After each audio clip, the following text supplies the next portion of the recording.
Bonjour à toutes et à tous. Soyez les bienvenus dans cet amphithéâtre Santorin de l'Espace Athènes, rue d'Athènes à Paris. Et merci de nous avoir rejoints ici ce soir. Toute l'équipe de VRT, Ville, Rail et Transport, le magazine des professionnels de la mobilité, est heureuse de vous accueillir pour une nouvelle conférence sur le thème du MaaS et du titre unique. Le MaaS, cet acronyme formé avec les initiales de la terminologie anglaise Mobility as a Service, la mobilité en tant que service, permet à ses utilisateurs de planifier, de réserver, de payer et de valider un trajet intermodal, le tout sur une même plateforme numérique et à partir d'un compte client unique. C'est donc un concept de mobilité intégrée qui doit permettre de se déplacer partout en France avec uniquement son smartphone dans la poche. L'idée du titre unique vise à simplifier le parcours de l'utilisateur et à établir une véritable interopérabilité entre les différents systèmes de transport existants. Mais sa réalisation oblige à résoudre certaines difficultés techniques, organisationnelles, de gouvernance ou encore de financement. Aujourd'hui, la plateforme de paiement est prête et la phase de test du titre dématérialisé doit être lancée. Pour faire le point sur les avancées déjà réalisées, nous avons avec nous, ici ce soir, un panel d'experts en la matière. Pour la DGITM, Direction Générale des Infrastructures, des Transports et des Mobilités, chargée de préparer et de mettre en œuvre la politique nationale des transports terrestres au sein du ministère de l'Aménagement du Territoire et de la Décentralisation, je vous demande de bien vouloir accueillir maintenant Mélanie Vergnon, sous-directrice multimodalité, innovation, numérique et territoire.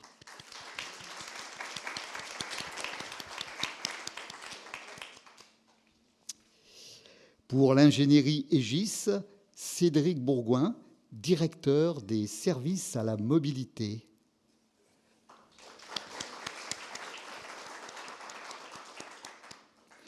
Pour le groupe SNCF, Selma Hari, spécialiste des applications billettiques et responsable développement auprès des collectivités à SNCF Connect and Tech.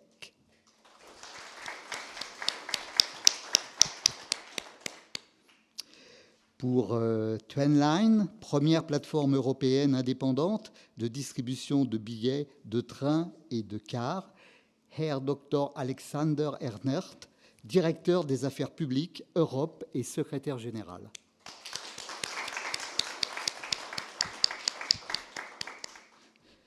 Et nous accueillons aussi ce soir Solmaz Ranginet, avocate associée au cabinet Cloix Mendes Gilles. Maître Ranginet est spécialiste en droit public et droit des mobilités, avec une compétence toute particulière dans le secteur ferroviaire.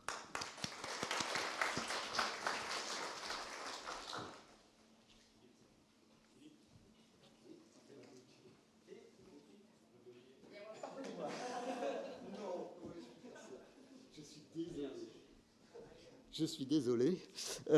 Et pour Worldline, leader mondial des technologies de paiement, déjà au service de millions d'entreprises, Imededine Hosni, directeur produit, transport et mobilité.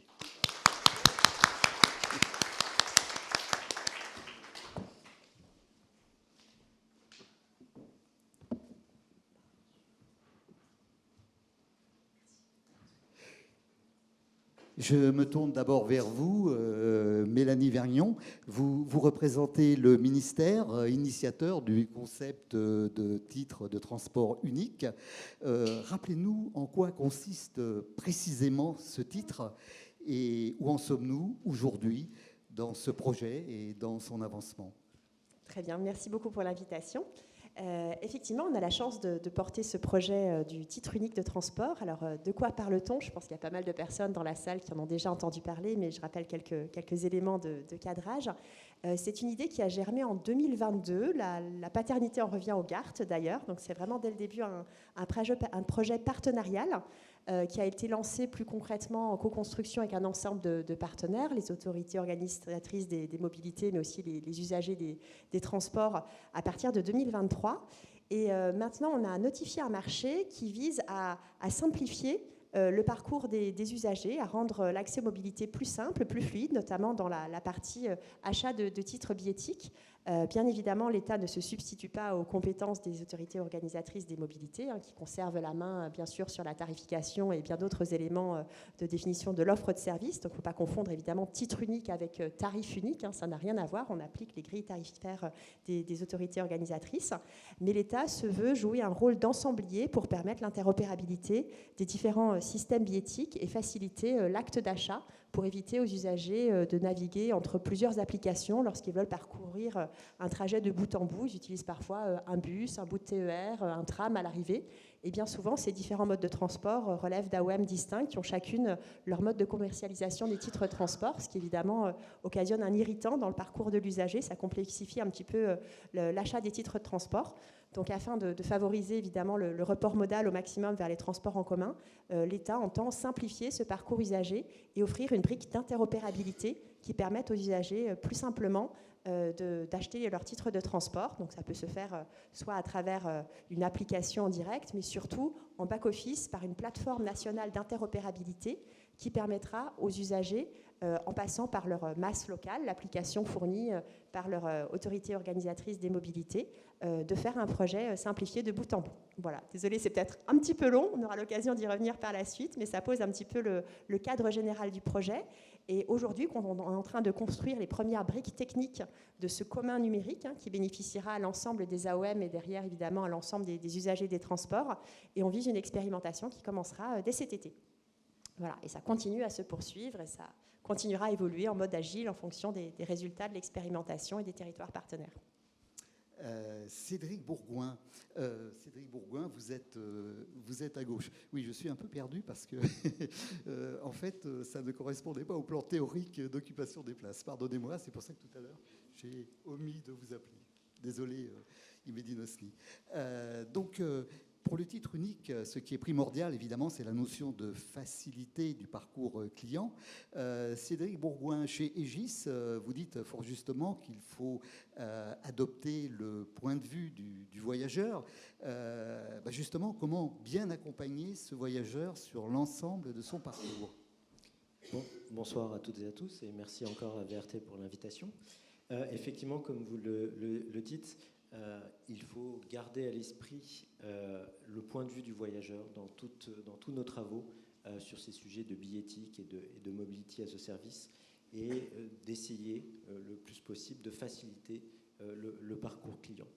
Alors, il faut se poser en amont les bonnes questions sur comment informer et accompagner le voyageur sur l'ensemble de son parcours, que ce soit avant en termes de planification, de gestion de ses choix et de ses besoins, de changement de transport ou de péripéties, de désordre et de perturbations. Malheureusement, cela arrive. Comment l'accompagner sur l'ensemble de son parcours. Les besoins aussi des clients varient et ils peuvent concerner des sujets de vitesse de déplacement, de prix de déplacement,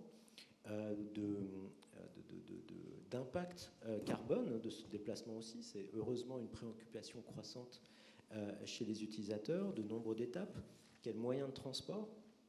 Et donc, quand on dit qu'il faut intégrer le point de vue du voyageur, c'est tout cela qu'il faut intégrer dans la concession du système, et de faire en sorte que les besoins et les choix peuvent varier d'un déplacement à l'autre. Il n'y a pas de règles figées, et donc cette flexibilité dans le choix des modes de transport et de l'organisation des différents du déplacement à travers ces différents segments doit être prise en compte. Et au-delà du transport, on va dire, public, je pense qu'il faut aussi regarder les adjacences avec les autres moyens. Vous disiez justement favoriser le report multimodal. Il faut aussi encourager, on va dire, l'immobilité avec des notions comme le parking et le stationnement, les parkings relais pour pouvoir ensuite attraper des connexions ferrées ou en tout cas routières, et pourquoi pas aussi s'aventurer sur les sujets de taxation des infrastructures routières comme le télépéage et autres sujets. Merci. Selma Hari, on connaissait la marque SNCF Connect, celle que nous utilisons tous lorsque nous souhaitons voyager en TGV. Mais depuis le 10 avril dernier, donc nous sommes en plein dans l'actualité, une nouvelle marque est apparue chez SNCF Connect & Tech. Elle s'appelle TESMO, un acronyme pour Technologie au service des mobilités. Selma Hari, c'est votre mission donc à SNCF Connect & Tech d'être éditeur de solutions digitales de mobilité et de les proposer ainsi aux collectivités. Tout à fait. Alors, bonjour à tous. Tout d'abord, je suis très ravie de participer à cette table ronde autour de la thématique du MaaS et de la billettique. Et je vais commencer par une brève introduction et présentation de la société SNCF Connect & Tech. Comme vous le dites, c'est d'abord une première marque que tout le monde aujourd'hui connaît, qui est utilisée par plus de 16 millions d'utilisateurs. Et donc, certainement dans la salle, elle se retrouve dans les poches de certains parmi vous.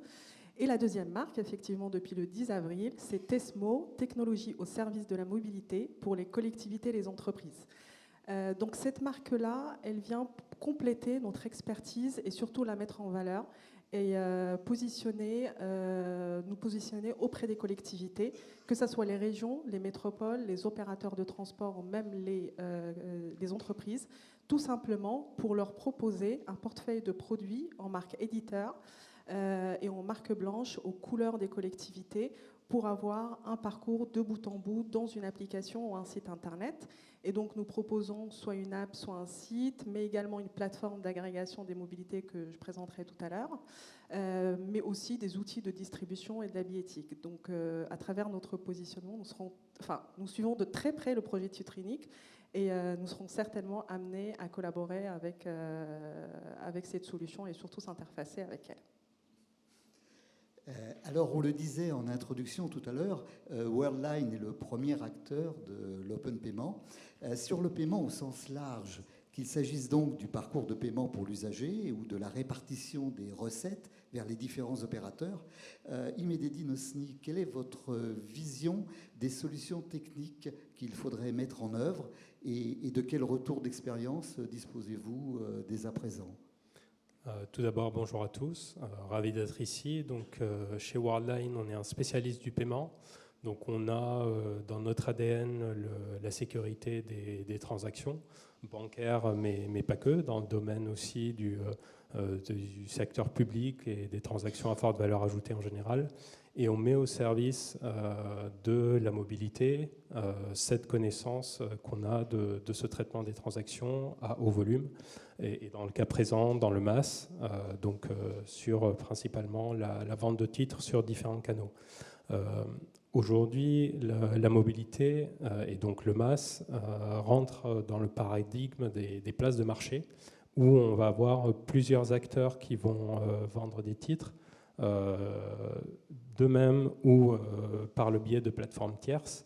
Et donc, il y a besoin de solutions pour mettre en place cette vente qui propose un parcours usager le plus fluide possible, que ce soit un achat unitaire ou un achat en groupé, en panier, et ensuite pour pouvoir répartir ces recettes-là sur les différents fournisseurs de services qui contribuent aux services achetés par l'usager.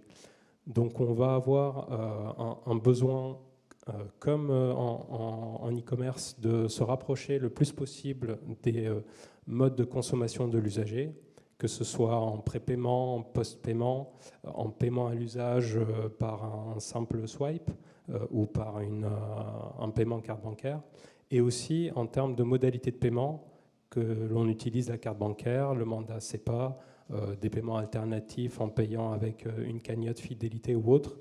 Le tout, c'est d'être au plus proche des habitudes de l'usager et donc de renforcer ce fameux taux de conversion, c'est-à-dire qu'un usager qui vienne consulter un itinéraire ou s'informer finisse par acheter son titre et donc, in fine, utiliser les transports en commun plutôt qu'opter pour le véhicule personnel, par exemple.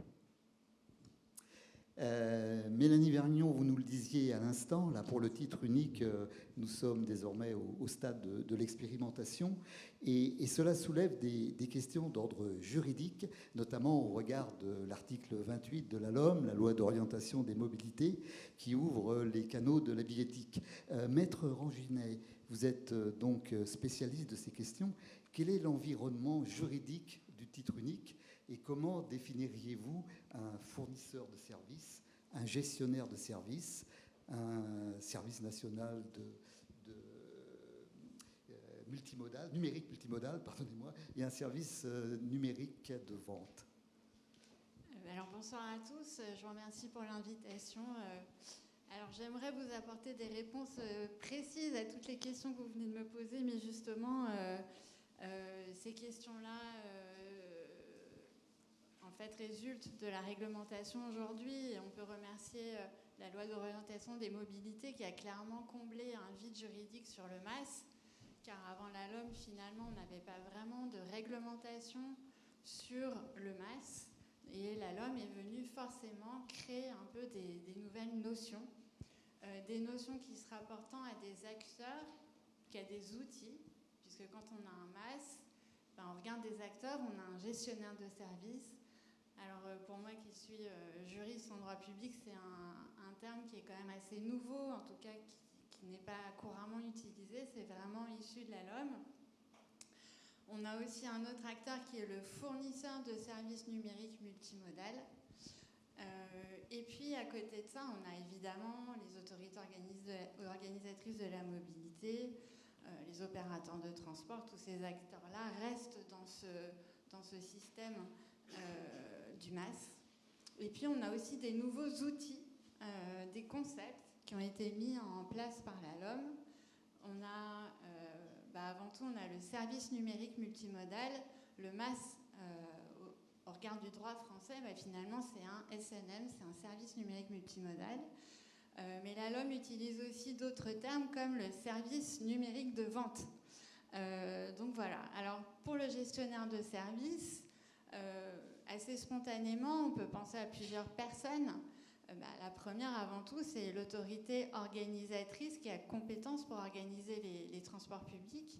Donc un gestionnaire de service pourrait être une AOM, mais ça pourrait aussi être par exemple un délégataire de service public, c'est-à-dire une entreprise qui est chargée justement d'exploiter le transport public et qui peut gérer la distribution aussi dans le cadre du réseau qui lui est confié.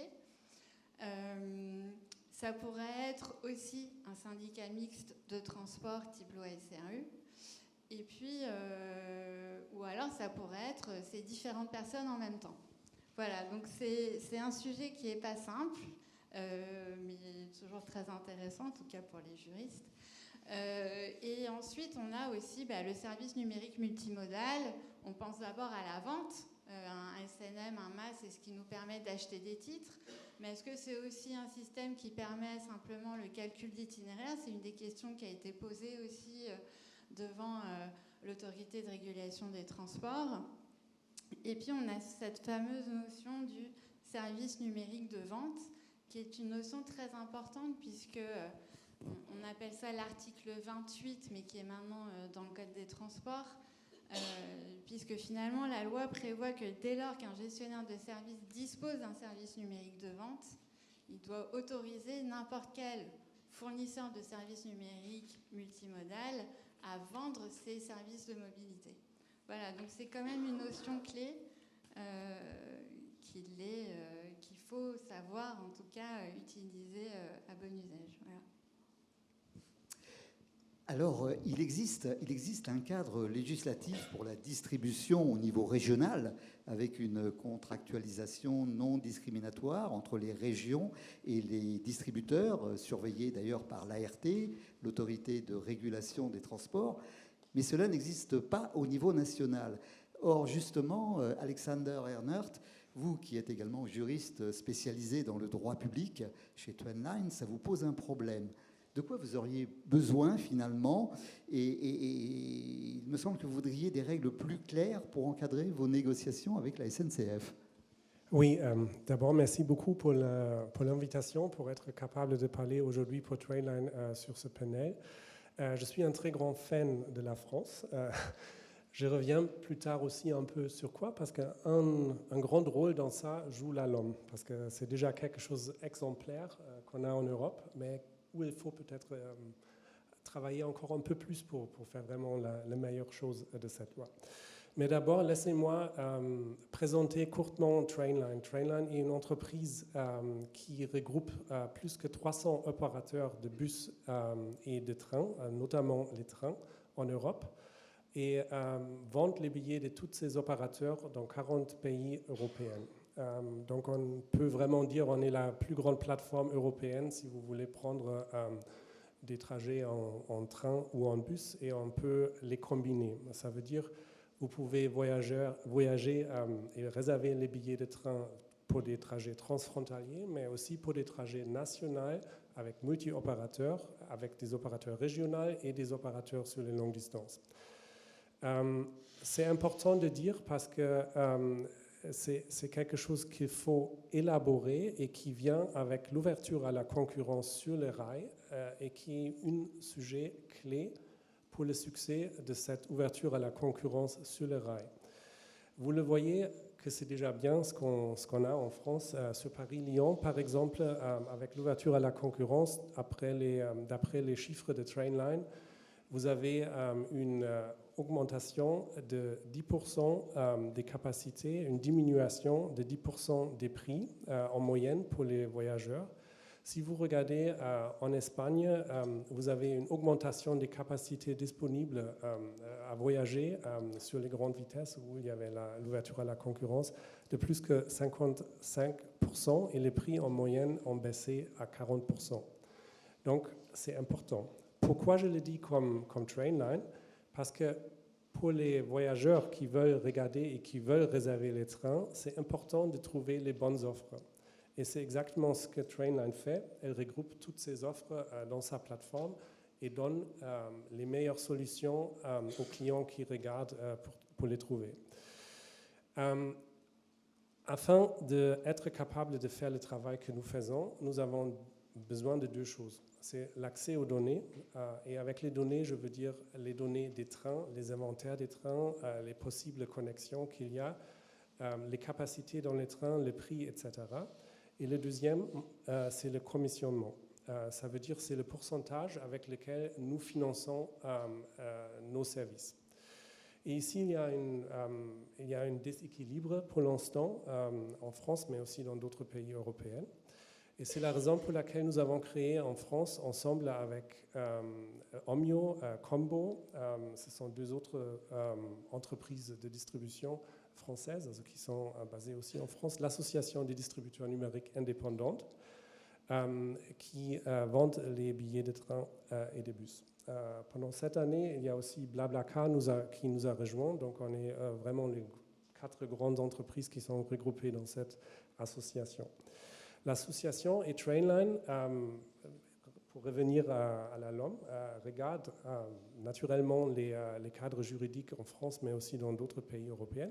Et la France a quelque chose qui est extrêmement bien, parce qu'il y a déjà une loi, l'article 28 LOM, qui l'a introduit, c'est maintenant le 11-15 du Code de transport, qui prévoit que les contrats et les conditions commerciales entre les services numériques multimodaux, comme Trainline, et les régions doivent être basés sur des principes faits, raisonnables et non discriminatoires.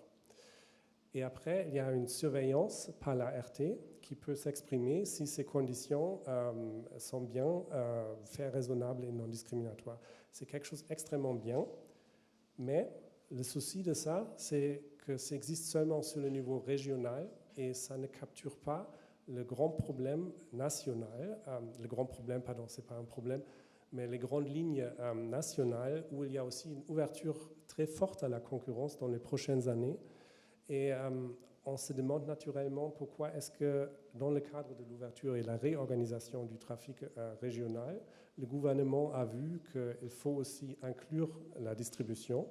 Par contre, sur le niveau national, ce n'est pas le cas. Peut-être dernier mot à ça, c'est aussi l'ART qui a récemment, dans son rapport sur la billetterie et l'ouverture à la concurrence, qui a dit que les distributeurs indépendants sont un point clé parce qu'ils agissent l'offre et la possibilité pour les clients et ils diminuent les coûts de transaction parce que c'est la concurrence. On va rester un petit peu sur cet aspect-là de l'ouverture à la concurrence que vous évoquiez à l'instant, Alexander Ernert. L'ouverture à la concurrence au niveau régional en particulier va multiplier le nombre d'opérateurs de transport. Selma Hari, quelle est votre vision de cette ouverture et quelle est votre vision des solutions techniques qu'il faudrait développer pour se substituer aux solutions actuellement utilisées ? Donc effectivement, nous sommes dans un contexte depuis déjà quelques années d'ouverture à la concurrence et l'un des enjeux très forts de cette ouverture à la concurrence, c'est le développement durable. Donc le secteur de la mobilité doit se transformer radicalement pour diminuer les émissions de carbone. Et donc pour ça, ça passera forcément par une offre de transport riche et attractive au profit des modes et de la mobilité la moins polluante possible. Donc dans ce contexte-là, nous avons une conviction très forte concernant la distribution régionale, parce que de plus en plus, les régions vont reprendre la compétence de la distribution et du coup, ils vont gérer eux-mêmes les inventaires tarifaires des trains, mais également toute la distribution au niveau régional, que ce soit des trains express régionaux ou des interurbains, mais aussi des autres partenaires des mobilités privées. Donc en plus en fait de se doter d'un référentiel de mobilité qui agrège tous les plans de transport de tous les modes opérés par la région, en plus d'un calculateur d'itinéraire intermodal qui prend plusieurs critères en entrée pour proposer le meilleur parcours à l'utilisateur. Nous, on est convaincus qu'au niveau régional, avoir une plateforme unique d'intégration des inventaires tarifaires, d'orchestration de ces inventaires et d'exposition des inventaires tarifaires aux autres agences de voyage ou aux autres tiers est la meilleure solution parce qu'elle représente plusieurs avantages. Le premier avantage, c'est celui de l'unification de parcours entre tous les canaux de distribution, qu'ils soient physiques ou digitaux, parce que le client, à travers un design system qui est commun, qui est propre à cette plateforme, il pourra se retrouver très facilement entre un automate, entre une application mobile ou un site internet. Le deuxième avantage, c'est toute la décorrélation que cette plateforme pourrait proposer à la région pour être la plus autonome possible, pour faire évoluer les briques logicielles l'une indépendamment de l'autre, tout en rajoutant par exemple un nouveau canal de distribution sans forcément changer tout le système back-office derrière, ou en changeant un système billettique. Donc vraiment, cette plateforme offre à la région une évolutivité de son système tout le long du marché qu'aura cette plateforme. Et le dernier avantage, c'est celui de pouvoir pousser le meilleur prix, le meilleur tarif aux clients, parce que tout simplement, grâce à cette plateforme qui est unique, qui agrège tous les inventaires, qui accède aux comptes clients, aux favoris du client, aux usages du client, et surtout à la demande du client quand il fait une recherche d'itinéraire ou quand il va acheter son titre de transport, et surtout aussi aux différentes promotions que pourrait proposer la collectivité, en fait, cette plateforme pourrait pousser au mode push toute l'offre tarifaire qui soit la plus pertinente aux clients à un moment bien donné. Oui, car finalement, c'est bien là le problème. Sur le titre unique, il y a une pléthore d'acteurs locaux, à commencer par les autorités organisatrices. Certaines ont d'ailleurs déjà commencé à vouloir développer leur propre formule. Cédric Bourgoin, comment aligner toutes les parties prenantes? Comment centraliser au niveau national sans créer pour autant une nouvelle usine à gaz? C'est une bonne question. Je ne suis pas sûr d'avoir la réponse et je serai assez bref sur le sujet, parce qu'effectivement, le schéma idéal reste à imaginer tous ensemble. Le schéma lancé par la DGTM est tout à fait pertinent, mais il aura besoin d'une forte gouvernance, d'une forte comitologie aussi, j'aime pas ce terme, mais on aura besoin de différentes instances de coordination de toutes ces entités pour justement ne pas créer cette fameuse usine à gaz que la France parfois se complaît à créer dans certains sujets. Il est vrai que chaque AOM a ses propres tarifs, ses propres formules. On est en prêt, en post-payé, ici ou là. Tout l'enjeu de la plateforme du titre unique, elle est bien de centraliser plutôt que de créer un nouvel outil, ou en tout cas de créer une armoire de branchement plutôt que d'être un énième branchement encore pour connecter toutes ces autorités organisatrices. Donc, je n'ai pas la réponse à cette question, mais clairement, la gouvernance et la comitéologie sera clé pour s'assurer de la fluidité des échanges entre tous les partenaires.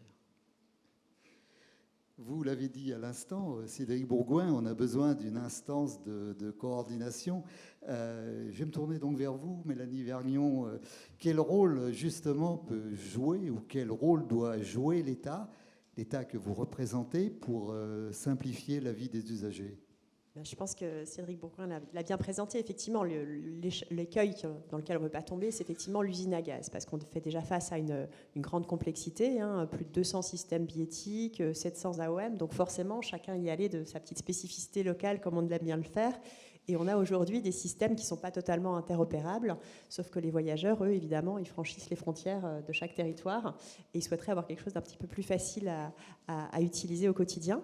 Donc le rôle de l'État, ce n'est pas de se substituer à la compétence des AOM, bien évidemment, qui restent en pleine possession de leurs compétences de mobilité, d'organisateurs des mobilités, mais vraiment d'apporter un petit peu d'huile dans les rouages, je dirais, et de créer les conditions de cette interopérabilité. Donc l'image de l'armoire de branchement ou de prise dans la plateforme, c'est un objet un peu technique, pas très sexy à présenter, mais effectivement, l'idée, c'est bien celle-ci, c'est sans changer, sans réinvestir dans des systèmes billettiques, y compris de validation, et des systèmes numériques d'applications de masse qui ont fait l'objet d'importants investissements. Ça se chiffre en dizaines de millions d'euros quand on cumule tous les investissements consentis par les AOM pour développer des produits numériques ces dernières années. L'objectif de l'État, c'est vraiment de faire commun, donc de créer une plateforme à laquelle puissent se brancher l'ensemble des applicatifs, des masses locaux, pour permettre de gérer les actes d'achat et les flux financiers associés, avec les clés de répartition des recettes lorsqu'il s'agit d'un trajet qui concerne plusieurs AOM, qui soit calculé sans commission au passage pour être reversé à l'AOM qui doit en bénéficier. Donc l'idée, c'est vraiment de simplifier, de faire commun avec une logique de plateforme, de commun numérique, comme on aime à les présenter, de manière à ce que chaque petite brique existante puisse trouver sa place dans un grand tout qui fasse sens et qui soit accessible dans un parcours sans couture pour l'usager. Et justement, l'une des particularités des projets MaaS, c'est qu'ils doivent conjuguer à la fois les modes traditionnels et les nouvelles mobilités. Ils doivent aussi inclure de nouvelles fonctionnalités pour l'information des voyageurs. Et il faut donc, on en revient toujours au même problème, il faut donc une couche d'intégration. Imededine Osni, vous appelez cela l'orchestration. Comment réussir alors cette orchestration pour garantir ce parcours fluide à l'usager, et puis également une vision à 360 degrés pour les autorités organisatrices? Tout à fait, ça vient d'être évoqué à l'instant. Le MaaS va faire cohabiter plusieurs solutions techniques, aussi plusieurs acteurs. Donc ça va créer une combinatoire de différents parcours usagers, certains digitaux, d'autres physiques, parfois un mix des deux. Et donc c'est comment s'assurer qu'il n'y a pas de rupture dans ce parcours, et aussi qu'il y a une pérennité pour cet asset technologique, cette plateforme, puisqu'en fait, le cycle de vie d'une plateforme MaaS va souvent bien au-delà du cycle de vie des solutions qui la composent. Et donc, il va y avoir cette notion d'orchestration qui a deux dimensions. Une dimension technique, où la couche d'orchestration va venir mettre un squelette pour orchestrer les différentes solutions, gommer au possible les spécificités d'intégration pour avoir ce parcours fluide, et aussi donner cette vision à 360, que ce soit avec un observatoire de données commun à l'ensemble des solutions, avec un SAV qui puisse ensuite être réparti vers les solutions concernées. Et puis il y a aussi une orchestration plus d'ordre organisationnel, où il faut une animation des différents acteurs participants dans cette plateforme pour évaluer leur niveau de préparation à l'intégration. Toutes les solutions n'ont pas le même souhait ou la même préparation technique à être intégrées. Et donc là, je fais référence aux différents niveaux d'intégration du MAS. Et aussi un travail continu dans le sens où la plateforme évolue, les solutions intégrées, elles, évoluent aussi. Et donc pour s'assurer que le service continue à être rendu à l'usager avec cette même fluidité au niveau de la plateforme. Et donc suivre ces évolutions-là, et bien entendu en s'appuyant aussi dans la mesure du possible dans une logique de commun numérique et de réutilisation sur des standards et sur des briques existantes. Alors justement, nous allons maintenant approfondir la notion de plateforme nationale d'interopérabilité. Avec vous, Maître Ranginet, qu'est-ce qu'une telle plateforme et comment finalement libéraliser la distribution sur le territoire national pour permettre à de nombreux acteurs d'y entrer et de distribuer eux-mêmes les titres? Oui, merci. Alors Mélanie Vergnon vous en a bien résumé le sujet. La plateforme nationale d'interopérabilité, finalement, c'est un commun numérique.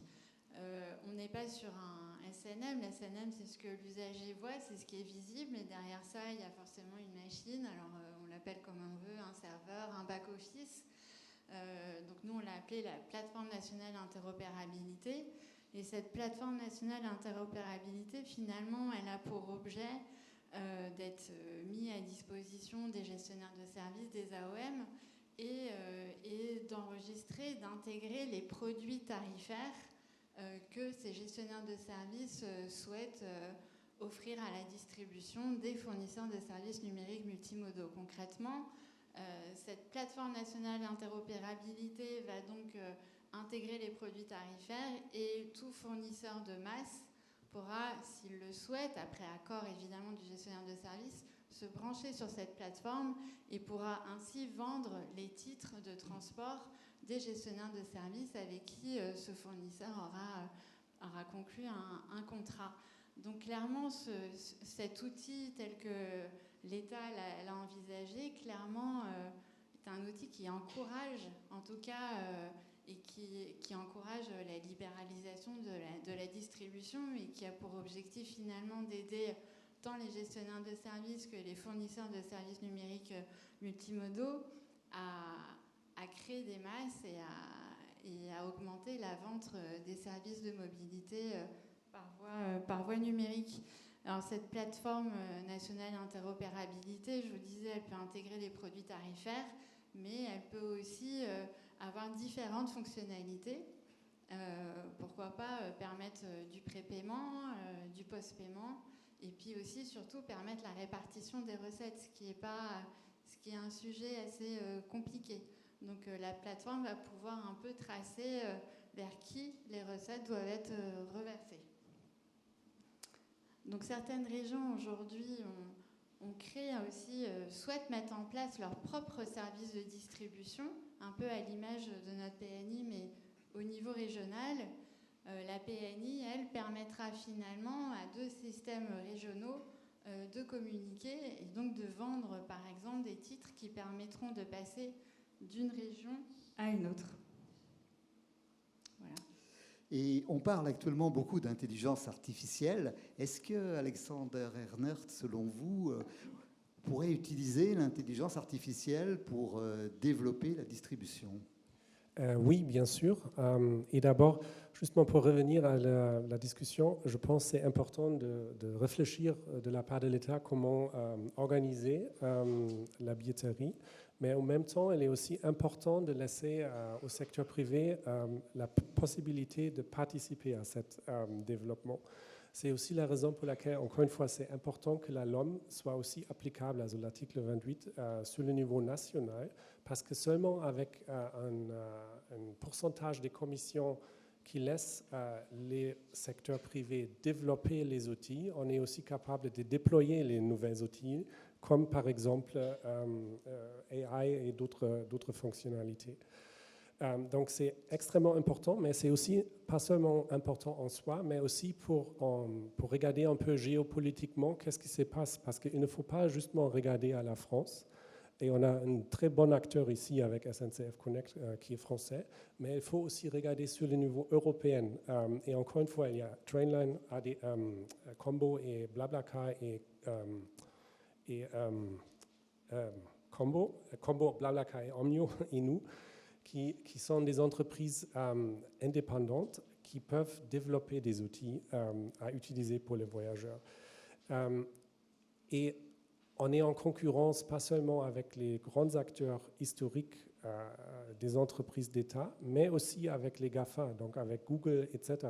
Et ça, il faut aussi regarder qu'on n'oublie pas qu'on est un secteur européen qu'il faut développer ici.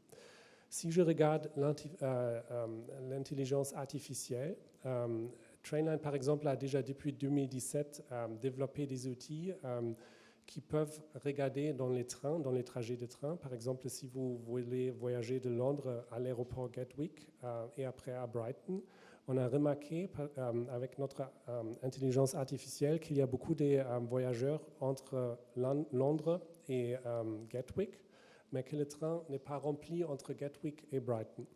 Donc ce qu'on a fait, on a montré ça, on a fait les gens ne plus attendre aux plateformes, mais de prendre les trains et les sièges qui sont déjà ouverts.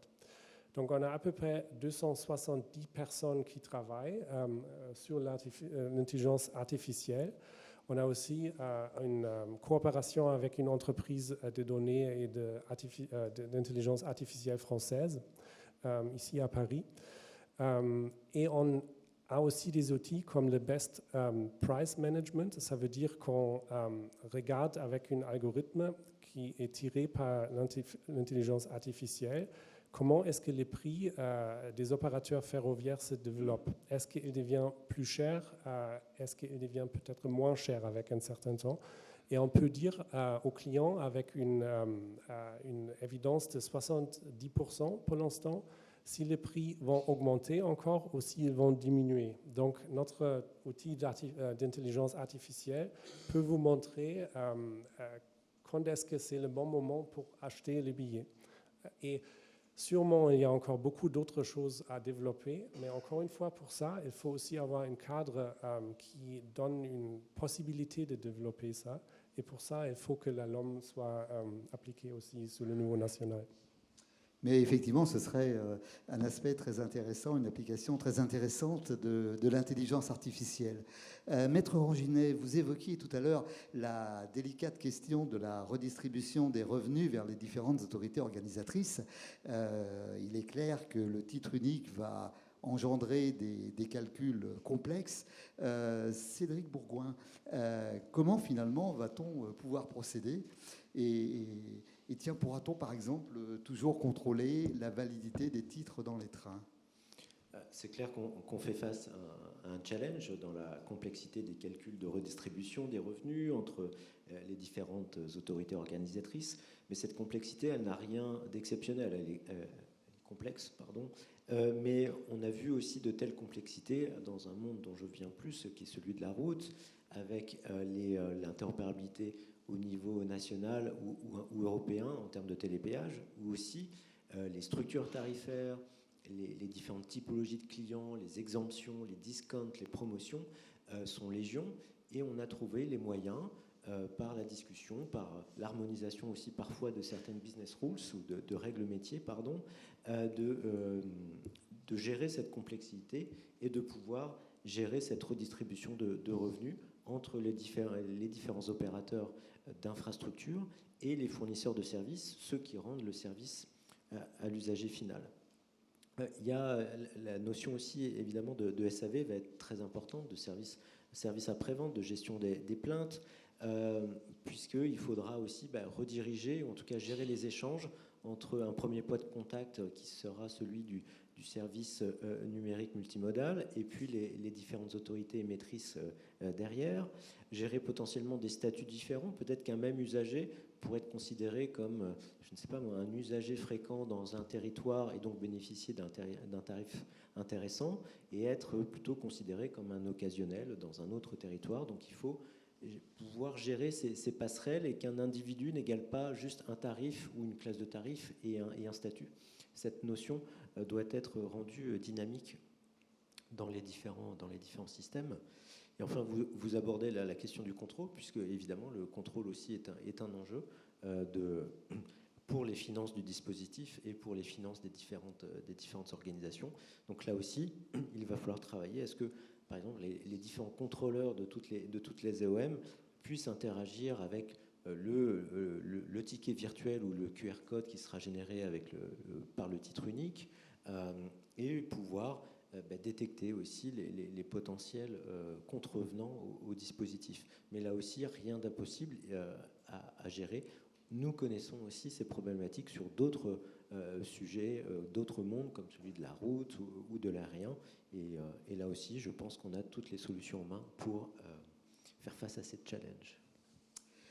Maître Ranginet, cette fois, je reviens vers vous, toujours au sujet de la distribution, pour évoquer cette fois ce qui est de l'ordre du montage contractuel. Que doit-on mettre finalement dans une convention de distribution ? C'est que des questions difficiles que vous me posez là, mais alors en fait, effectivement, on utilise tous le terme de convention de distribution, mais encore une fois, la LOM finalement n'utilise pas ce terme. C'est vrai que c'est une notion pratique qui est assez parlante, on l'utilise tous, donc convention de distribution, mais tout ça pour dire aussi que la LOM prévoit que finalement, là, il faut une convention qui est conclue entre le gestionnaire de service, donc à déterminer, qui n'est pas toujours évident de savoir qui est le gestionnaire de service, et le fournisseur de services numériques multimodal. Et ce contrat doit déterminer les modalités techniques et financières de délivrance des produits tarifaires. Voilà, donc une fois qu'on a dit ça, on pense que finalement ce contrat pourra être rédigé assez facilement, mais évidemment il pose des questions d'une part sur les signataires, ce qu'on a vu tout à l'heure, et puis aussi il pose aussi la question quand justement on a un syndicat mixte qui intervient dans le projet, quand on a une plateforme nationale d'interopérabilité ou bien un système régional de distribution, la question se pose de savoir comment on met tout ça en musique. Je ne reviendrai pas sur aussi le sujet du commissionnement, c'est un vrai sujet. Le modèle économique de ces conventions de distribution, il peut varier d'un FSNM à un autre ou pas. Il faut toujours aussi respecter ce principe d'égalité qui s'applique, mais qui tient compte aussi des différences de situation. Donc, là encore, ça peut poser des questions délicates. Et puis, enfin, la convention de distribution, il y aura aussi tout le sujet de la garantie financière qui est prévue là aussi dans la LOM, une garantie financière qui doit être apportée par le fournisseur de services numériques multimodal auprès du gestionnaire de services lorsqu'il encaisse des recettes auprès des usagers. Et puis enfin, on va avoir le sujet des interfaces. Si le fournisseur de services numériques multimodal s'appuie sur une PNI ou un service numérique de vente ou un autre système, quel va être le périmètre de responsabilité de chacun des acteurs. Voilà. Donc ce sont des sujets tout aussi palpitants et compliqués, plus un sujet RGPD dont on pourra parler tout à l'heure. Tout à fait, on va y revenir parce que là aussi c'est une question épineuse. Selma Hari, entre les masses qui répondent au régional et ceux qui répondent au national, entre la marque Connect que tout le monde connaît désormais très bien et les solutions Tesmo que vous vendez en marque blanche aux collectivités, comment finalement réaliser les synergies nécessaires et comment envisagez-vous ce travail de normalisation ? Donc effectivement, chez SNCF Connect Intech, on a deux propositions de valeur. Donc Connect, qui est l'agence de voyage française qui distribue dans les mêmes conditions tarifaires que les autres agences de voyage les produits tarifaires, que ce soit des modes SLO ou des trains express et régionaux ou même les cars. Et puis, cette plateforme de Connect va devoir de toutes les façons évoluer avec l'ouverture à la concurrence, parce que à chaque fois qu'il y a une région qui lance un appel d'offres pour sortir, pour récupérer la distribution, c'est un impact côté Connect, agence de voyage, et j'imagine pour les autres agences de voyage, c'est de se connecter à cette plateforme de distribution régionale pour pouvoir permettre de proposer aux clients l'exhaustivité des offres tarifaires au niveau national. Donc ça, c'est la première proposition de valeur. Et la deuxième, c'est celle de Tesmo, c'est-à-dire qu'on conçoit, on développe, on met en service, on opère, on fait évoluer les systèmes au profit des collectivités et pour le compte des collectivités. Et donc, un système, sa vie, une fois qu'il est mis en service, il y a typiquement la plateforme nationale d'interopérabilité. Une fois mise en service, il se trouve qu'une collectivité voudra se connecter à cette plateforme pour pouvoir distribuer les titres des réseaux voisins. Donc en fait, la plateforme qu'on propose aux collectivités va devoir rajouter un nouveau canal de vente, va devoir intégrer un nouveau système billettique. Donc ces deux propositions de valeur, de fait, la solution technique qu'on développe est très conditionnée par l'écosystème de la mobilité et par la LOM, par les évolutions réglementaires et par aussi l'écosystème propre à chaque collectivité. Donc le sujet des interfaces est clé et nous travaillons et nous inscrivons dans tous les ateliers de travail de normalisation et standardisation pour implémenter les standards, les derniers standards, et surtout pour s'inspirer des standards qui sont en cours de normalisation pour être prêt si une collectivité nous demande demain de s'interfacer avec d'autres systèmes. Alors on va s'intéresser maintenant à l'identité usagée. Et on va s'y intéresser avec vous, Imededdine Hosni. L'utilisateur va donc disposer d'un compte mobilité avec ses abonnements, avec ses historiques de voyage. Un seul compte donc pour l'ensemble des services, mais selon le niveau d'intégration souhaité par l'autorité organisatrice. Et comment composer alors avec tous ces paramètres pour parvenir à une expérience utilisateur qui soit, encore une fois, la plus fluide possible ? En effet, idéalement, dans un système MaaS, c'est un seul compte mobilité qui détient l'ensemble des informations et qui permet à l'usager de saisir ces informations-là une seule fois, qui ensuite seront utilisées pour ces différentes souscriptions, ces différents services, etc. Dans la réalité, on a, comme on l'évoquait tout à l'heure, différents niveaux d'intégration, donc des solutions qui sont pleinement intégrées à la plateforme MaaS et qui vont pleinement utiliser les données de ce compte, et d'autres solutions qui vont avoir leur propre compte et une partie des données. Donc la question ici, c'est avant tout comment faciliter la vie de l'usager. Donc il y a une réalité technique, pour autant on a des solutions pour aider dans cette facilitation de la souscription et de ne pas devoir saisir X fois une plaque d'immatriculation ou un permis de conduire ou une donnée qui va permettre de calculer un profil. La première chose, c'est ce qu'on appelle l'appairage des comptes. C'est-à-dire qu'aujourd'hui, la plateforme MaaS, elle peut, via un mécanisme d'appairage, faire le lien avec les comptes mobilité des autres solutions intégrées dans cette plateforme, de manière à avoir un système de synchronisation et qu'une fois que l'usager a saisi l'information à un endroit, elle puisse se propager, se retrouver dans le reste des solutions ou des comptes de mobilité. L'enjeu étant de définir une architecture de données pour qu'il y ait une synchronisation efficace et d'éviter les incohérences ou les doublons.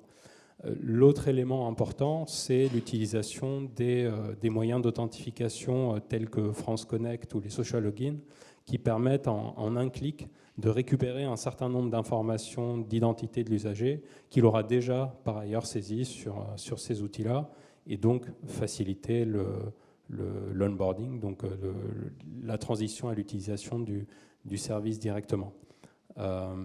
Et enfin, il y a un élément important, et ça a été évoqué tout à l'heure, c'est l'homogénéisation des des paramètres type, par exemple, les profils d'une solution masse à l'autre. Le profil senior ne correspond pas exactement, par exemple, à la même tranche d'âge. Et donc, quand on fait un trajet multimodal et qu'il faut appliquer un tarif senior sur l'ensemble des segments du trajet, il y a une complexité supplémentaire qui est de considérer quelle est la tranche exacte et est-ce que l'usager est éligible à ce tarif-là spécifique sur tel ou tel segment.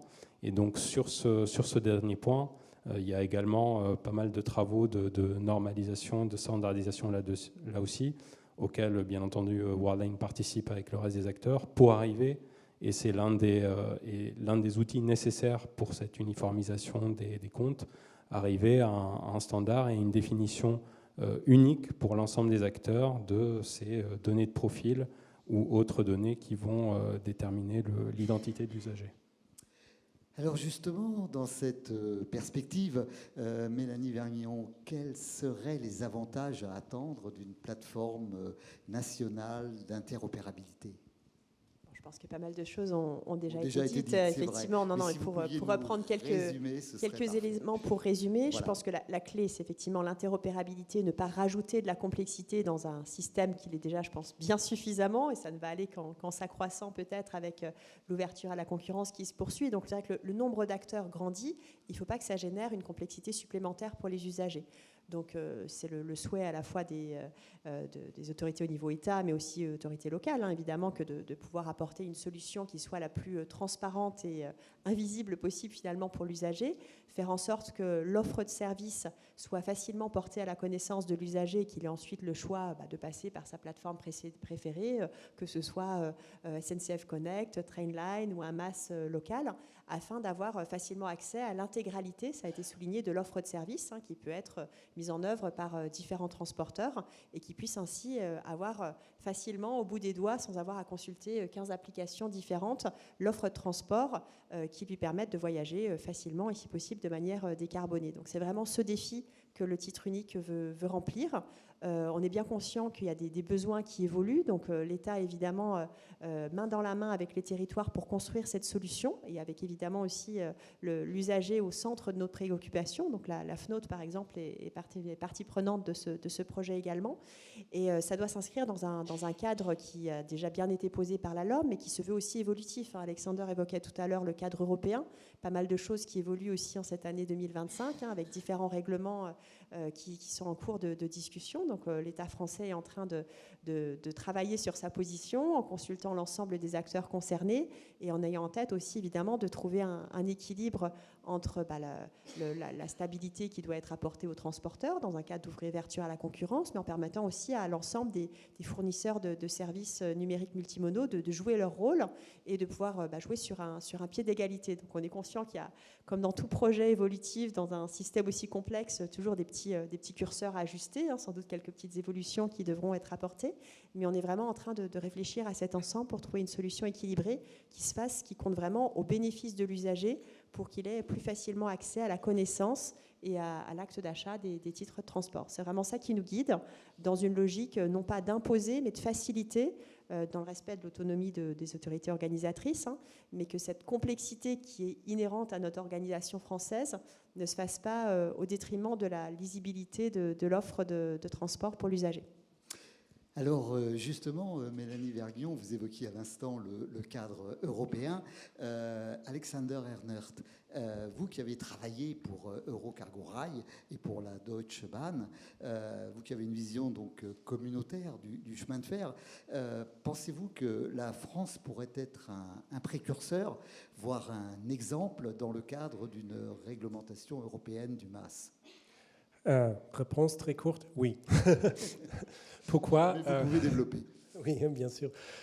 Pourquoi Madame von der Leyen, dans son discours au Parlement européen, quand elle s'est présentée pour être candidate pour la présidence de la Commission européenne, elle a nommé 3 sujets importants pour elle, dont il y avait une qui était une régulation pour la billetterie européenne, parce qu'elle voulait que le voyageur allemand peut facilement voyager par train entre l'Allemagne, par exemple, et l'Espagne, etc., transfrontalier.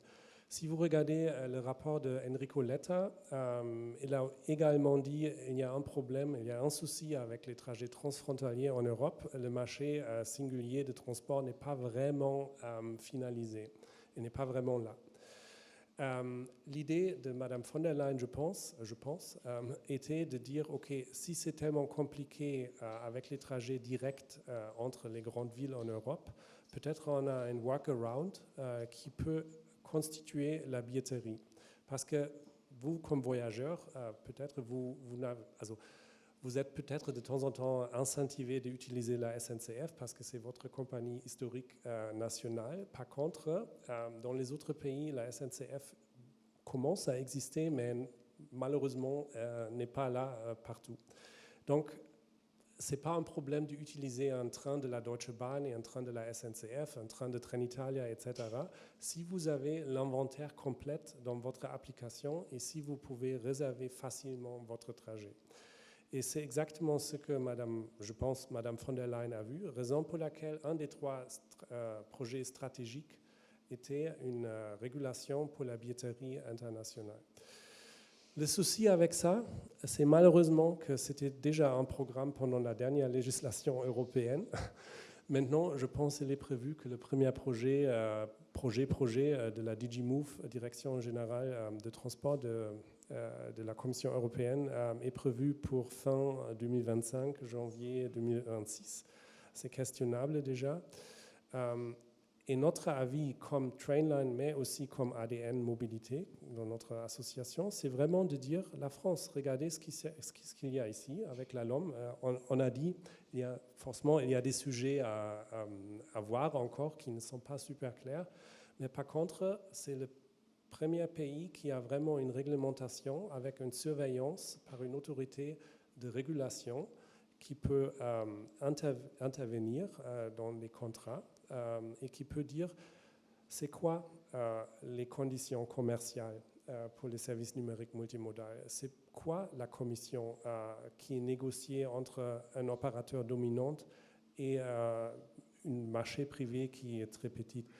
Donc, comment est-ce qu'on peut constituer un équilibre, une balance entre tout ça? L'ART a la compétence en France pour les trajets régionaux.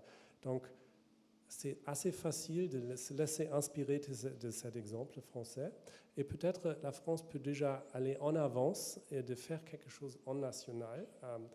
Aussi parce que je pense que la France, si tous les programmes des opérateurs ferroviaires qui veulent entrer en concurrence avec la SNCF ont un succès, je pense en 2029, vous avez Proxima, Kevin Speed, SNCF, Trenitalia, Renfe, donc ce sont déjà 5.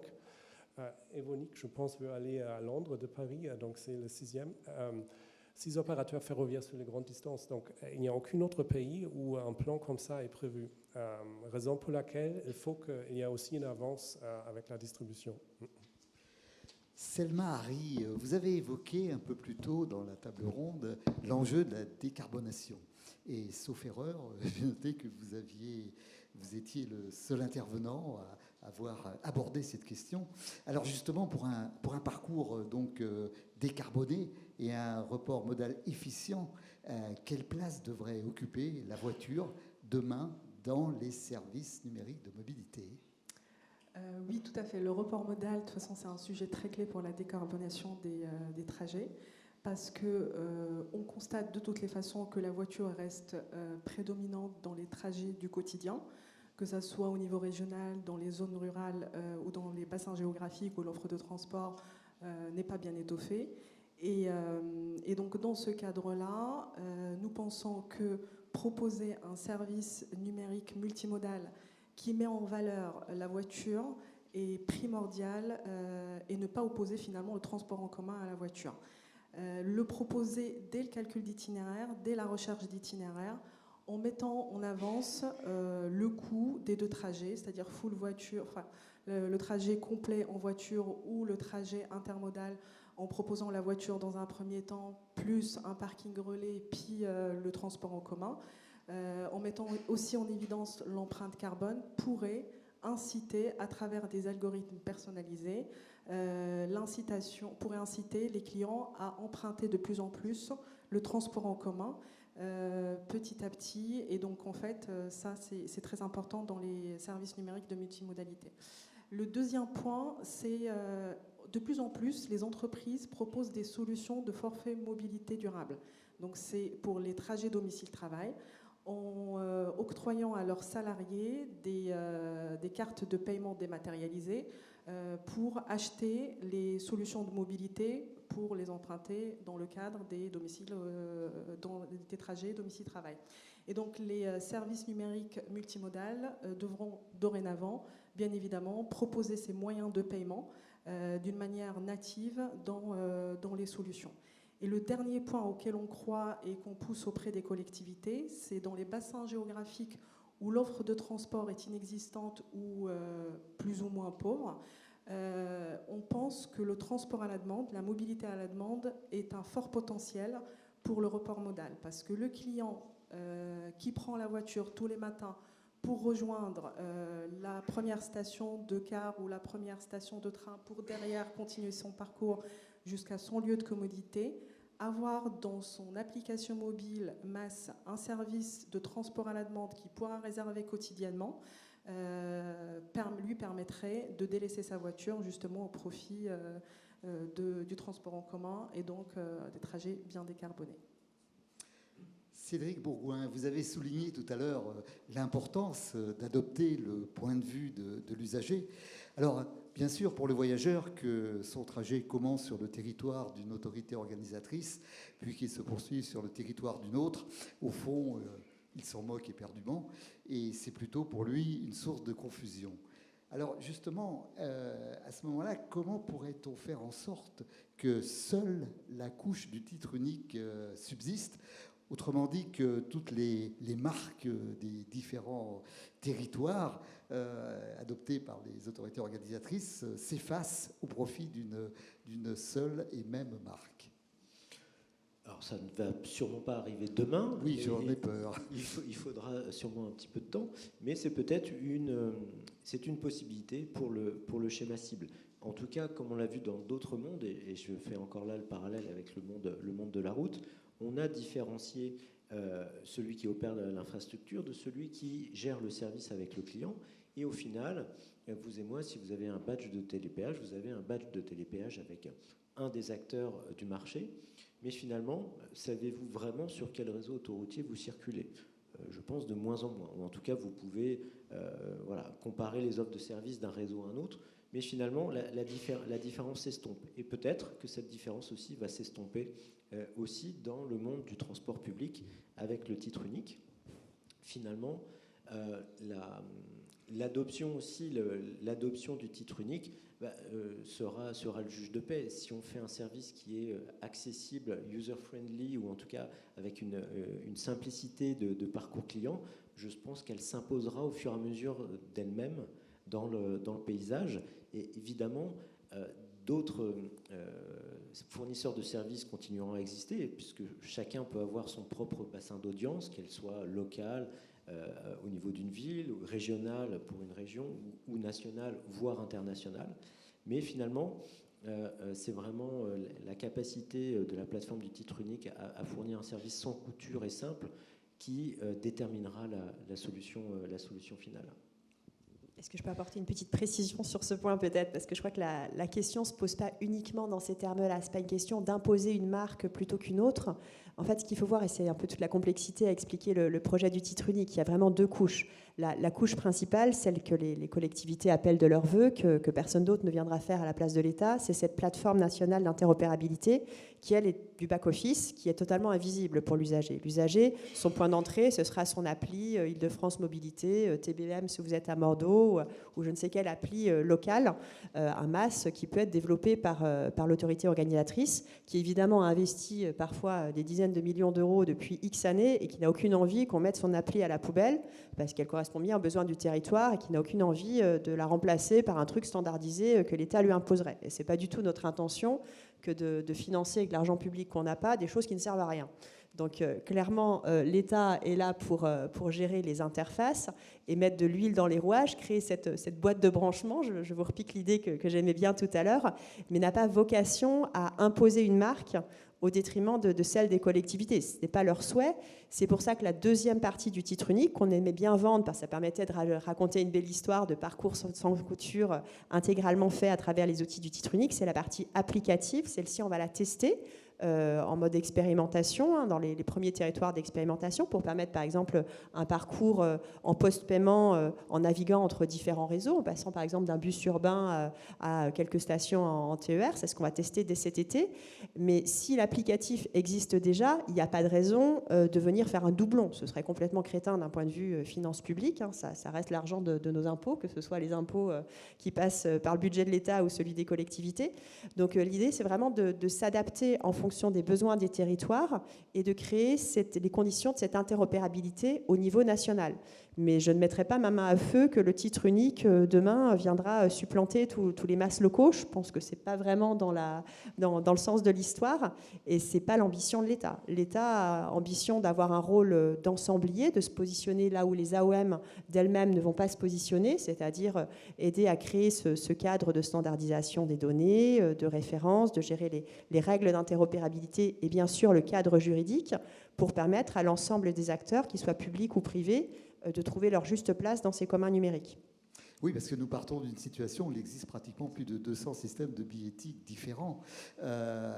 Justement, Imededi Nosni, vous n'êtes pas en concurrence avec les billeticiens, mais vous leur apportez finalement un outil de génération des titres qui inclut la dimension de l'interopérabilité.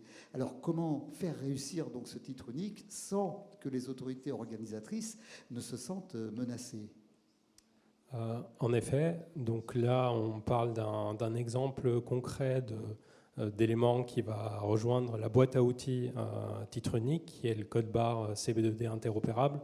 Donc l'objectif de ce code barre, c'est d'avoir une représentation standardisée, sécurisée, interopérable, que les différents vendeurs de titres de transport peuvent utiliser pour la matérialisation du titre et pour permettre cette interopérabilité entre différentes AOM, différents systèmes de billettique. Donc on a l'exemple aujourd'hui de la région Grand Est qui a été à l'initiative de ce projet, qui a été la première à la lancer à l'échelle régionale, où on a plusieurs billeticiens qui ont leur propre solution, qui gardent leur système de vente et qui viennent se connecter à cette plateforme CB2D pour émettre ce titre interopérable qui vont utiliser, fournir à leurs usagers, que ce soit pour valider au niveau d'une borne de validation ou pour être lu dans le cadre d'un contrôle.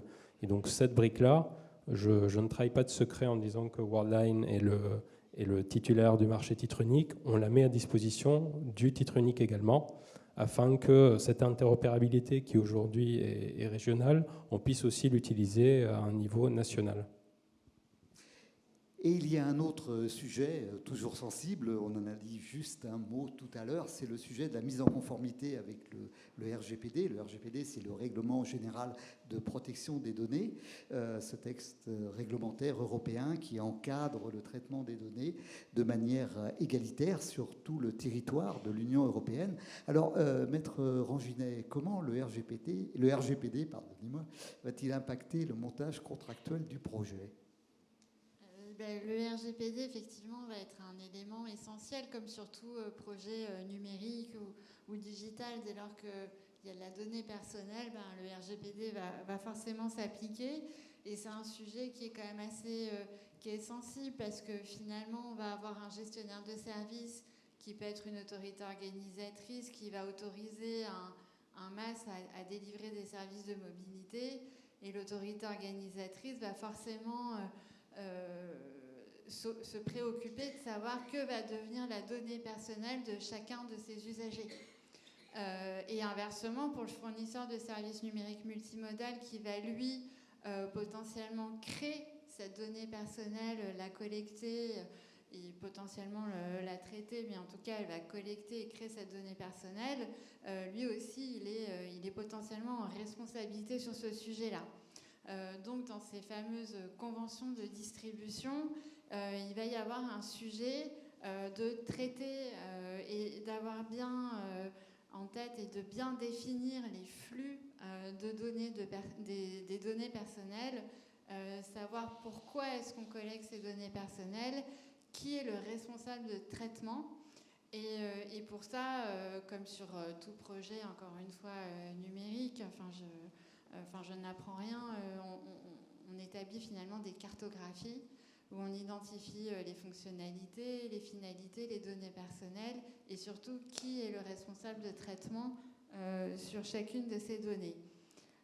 Sur le sujet plus précis là du SNM, des masses, la LOM prévoit quand même un système qui a du sens, mais qui va clairement aussi nécessiter une réflexion particulière sur la gestion des données personnelles.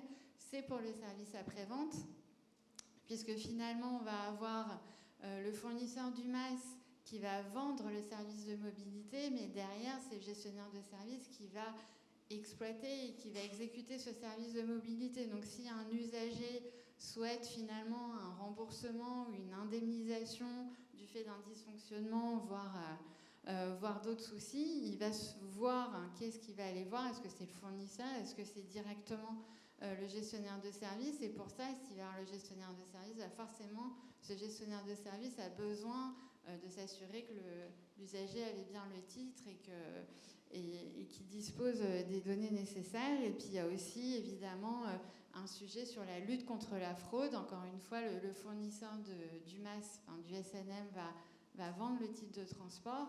Et derrière, c'est pas lui qui va contrôler l'usager. Donc là aussi, on va avoir des flux de données personnelles. Et il va falloir réglementer tout ça dans la convention pour sécuriser. Ça ne doit pas être facile. Voilà, tout à fait. Mélanie Vergniaud, je me retourne vers vous. Qu'est-ce qui va se passer maintenant? Quelles sont les prochaines étapes de l'expérimentation? Alors, on l'a déjà esquissé tout à l'heure. Effectivement, après la phase de construction du cahier des charges, ça a pris pas mal de temps. La sélection donc, du titulaire du marché, donc, qui est un groupement conduit par Worldline. Là, on est dans la phase de préparation de l'expérimentation qui va commencer cet été.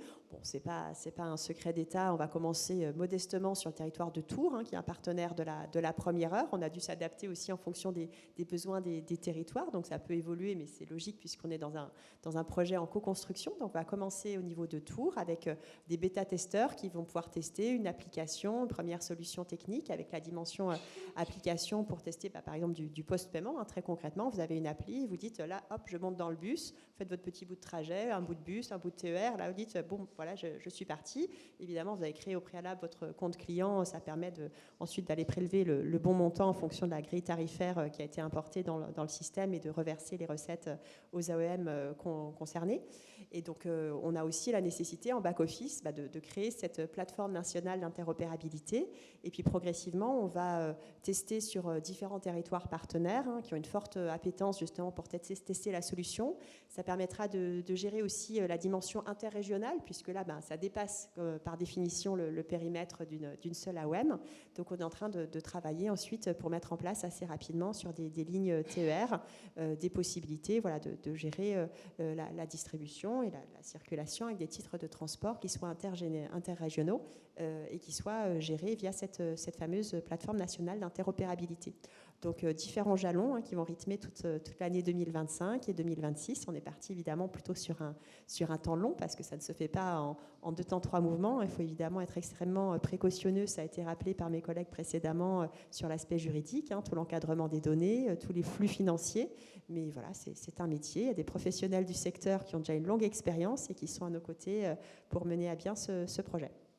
Et nous allons suivre tout cela avec énormément d'intérêt. On va faire un petit peu de prospective maintenant, Alexander Ernest, avec vous. À quoi ressemblera la bioéthique de l'avenir?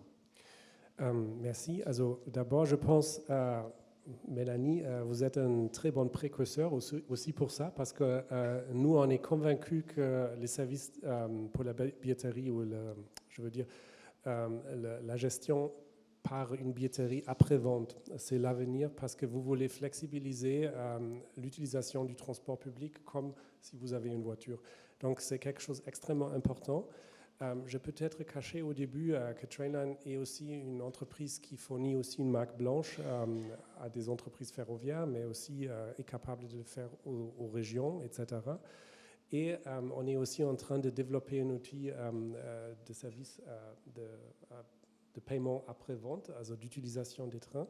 Et on était au Royaume-Uni dans des discussions avec 2 entreprises ferroviaires qui étaient assez avancées, jusqu'au moment que le gouvernement a dit « Ah, c'est assez intéressant, on veut faire un projet ». Donc, on attend maintenant parce qu'ils étaient tellement convaincus que c'est une très bonne idée et de la technique que nous avons, qu'ils ont dit « On va faire un appel d'offres ». Et qui va être lancé, j'espère, mi-mai, avec une période de test en septembre. Donc, on pense vraiment que c'est l'avenir et encore une fois aussi ici, vous êtes déjà en avance. Donc, gratulations. Bien, le temps est venu maintenant de vous donner la parole, chers amis présents dans cette salle aujourd'hui, pour une séquence questions-réponses. Qui voudrait poser une question à l'un de nos intervenants ? Oui. Alors, Jenny Boukoulibaly, je travaille pour American Express et je suis directrice des paiements Europe. Ma question, comme mon périmètre c'est l'Europe, c'est quel pays européen vous a inspiré dans vos différentes initiatives, notamment pour le titre de transport unique ou sur les plateformes de mobilité en règle générale ? Qui voudrait répondre ? Je peux peut-être donner quelques éléments, mais bon, certains de mes collègues connaissent ça peut-être depuis plus longtemps que moi. Je sais qu'un voyage d'études avait été fait aux Pays-Bas, puisqu'ils ont la particularité d'avoir un système, je crois, assez intégré. Bon, après, il y a quelques facteurs facilitants, hein. C'est un petit pays très dense, avec des systèmes bien intégrés. Tout le monde n'a pas la chance d'avoir 700 AOM comme en France. Mais voilà, il y a évidemment de l'inspiration à trouver à l'étranger, sur le titre unique comme sur d'autres sujets. Hein. La Suisse, ils sont assez en pointe aussi au niveau intégration de leur offre de transport avec voilà, des passes uniques, etc. Donc il y a une myriade de solutions qui sont proposées, adaptées aux particularités de chaque pays, des moyens financiers, des consentements à payer des uns et des autres. Donc on ne peut pas forcément comparer à l'identique toutes les situations, évidemment. Mais l'idée, c'est vraiment de faire du sur-mesure, puisque c'est un projet partenarial qui doit avant tout répondre aux besoins exprimés par les usagers et les AOM, mais qui travaillent au bénéfice des usagers. Donc on essaye de prendre le meilleur qu'il y a à prendre dans les différents exemples qu'on a pu identifier, apprendre aussi des tâtonnements et des erreurs qui ont pu être constatées. Mais bon, je crois qu'Alexander l'a dit, je le remercie à plusieurs reprises, on est peut-être un petit peu en avance sur certains aspects. Donc nous aussi, on essuie parfois les plâtres. Hein, donc comme dans toute expérimentation, il y aura sans doute des réussites et des éléments qui ne seront pas forcément à reprendre intégralement. Mais en tout cas, on essaye de le faire en toute transparence avec comme logique vraiment l'atteinte de l'impact et l'amélioration du service pour l'usager pour faciliter ce report modal. C'est vraiment ça qui nous dicte. Mais si vous avez d'autres bonnes idées, d'exemples à suivre, on est vraiment preneur de toute suggestion de projets qui auraient réussi ou qui se seraient plantés, parce que dans tous les cas, il y a sans doute pas mal de choses à en apprendre pour éviter de refaire les mêmes erreurs. Mais justement, en Suisse, il n'y a pas d'AOM. Est-ce que vous considérez que cela faciliterait les choses si nous n'avions pas d'AOM chez nous ? Je n'avais pas préparé cette question. Je vais dire joker là-dessus. Je ne suis pas si un spécialiste des AOM suisses, mais non, je sais qu'ils sont très forts pour que les trains arrivent bien à l'heure, bien intégrer les différentes offres multimodales. Mais néanmoins, alors là, il y a des gens, si je peux m'en sortir par une pirouette en répondant un peu à côté. Un des éléments de réflexion, c'est que je crois que les Suisses prennent à peu près 2 fois plus de trains que les Français, mais ils ne prennent pas moins la voiture. Et en fait, tout le problème, c'est que l'offre crée aussi la demande, mais pas forcément la substitution. Donc, dans notre réflexion globale, qui est bien évidemment de décarboner les mobilités, hein, sans assigner évidemment chacun à des résidences, puis il y a aussi un droit à la mobilité, hein, on ne va pas enfermer les gens chez eux. Il y a une vraie réflexion à avoir sur l'impact de l'augmentation de l'offre, puisqu'on appelle tous de nos voeux évidemment une augmentation de l'offre de transport en commun. La décarbonation des transports passe par là. Hein. 94% des émissions de CO2 dans les transports, c'est la route. Pas uniquement la voiture individuelle, c'est plus de la moitié de ces 14%. Il y a aussi tout le transport de marchandises, etc. Mais il ne suffit pas de mettre des trains pour résoudre intégralement le problème. Il faut vraiment avoir une approche systémique, multimodale, avec toutes les questions de rabattement qui ont été évoquées. Penser évidemment à la complémentarité des modes de transport et donc des interfaces, des parkings relais, du covoiturage, transport à la demande. Je ne peux qu'approuver effectivement toutes ces idées qui ont été mises en place. Et puis il ne faut pas non plus vivre dans l'illusion qu'on va pouvoir offrir une station de métro à la porte de chacun. Il y a évidemment des territoires plus ou moins denses. Ce serait évidemment une gabegie d'argent public de se lancer dans un tel projet.